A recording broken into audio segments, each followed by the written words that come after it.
Hello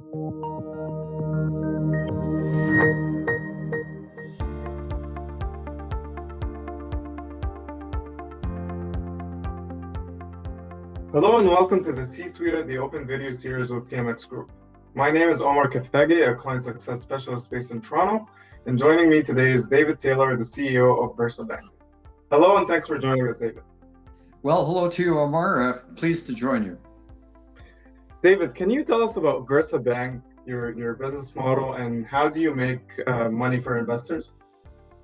Well, like all banks, we gather deposits, and in our case, through partners all throughout Canada, and we lend those deposits out at a higher rate than we paid, and earn a net interest margin. In our case, our net interest margin is about 3%, and it's one of the highest in the industry.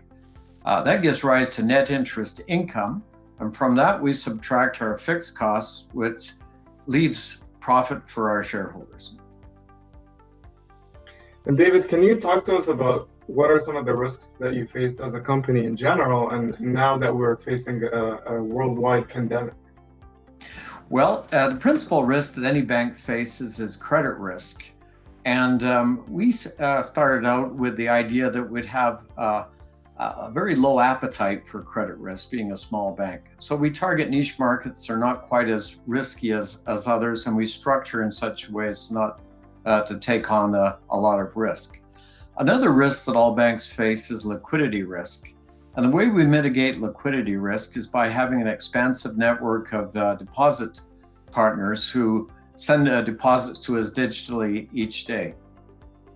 Final one, principal risk that banks face is operational risk. And operational risk, under COVID-19, has been a tremendous concern for the very large financial institutions who have a lot of people and for the most part in tight offices. We, of course, as a digital bank, don't have those issues. We're quite easily able to operate remotely. In fact, we are operating remotely. It's a bit of inconvenience. We like to see our folks from time to time. So those three principal risks we over the decades have had well under control, and it's worked out quite well for our bank.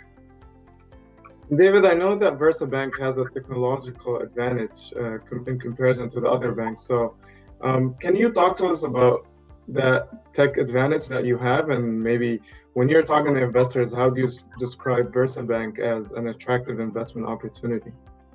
Well, we're unique in the banking industry, I believe, in that we are really a software company with a bank license. And so this has given us a tremendous advantage to target niche markets. We can develop rapidly custom software solutions for the niche markets that we see available. Those are markets that are underserved by the larger financial institutions for some reason. They could be geographically distant, or they could be too small, or they could be some unique feature. But our software team's easily able to provide a solution, a rapid solution for that. And David, what are some of VersaBank's future growth opportunities? Well, we see a huge growth opportunity in the point of sale financing program. Mind you, with COVID-19, there's very little point of sale financing taking place. But we'll expect that to rebound when the COVID-19 is behind us. Other areas for growth, our project finance team that traditionally does multifamily residential projects have pivoted in an area that they were quite prevalent in the past, and that being public sector finance. And we see a lot of public sector projects coming. And finally, the banking that we do for the insolvency professionals in Canada, of course, is a growth industry. Kind of sad to say that, but it's likely a very big growth industry. And this is a supplier of deposits for us, low-cost deposits. In fact, at today's rates, they're zero. So there's a flux of low-cost deposits coming into our bank, and likely to be for a few years, that enable us to lend this out to lower risk markets and still earn that extraordinary high net interest margin.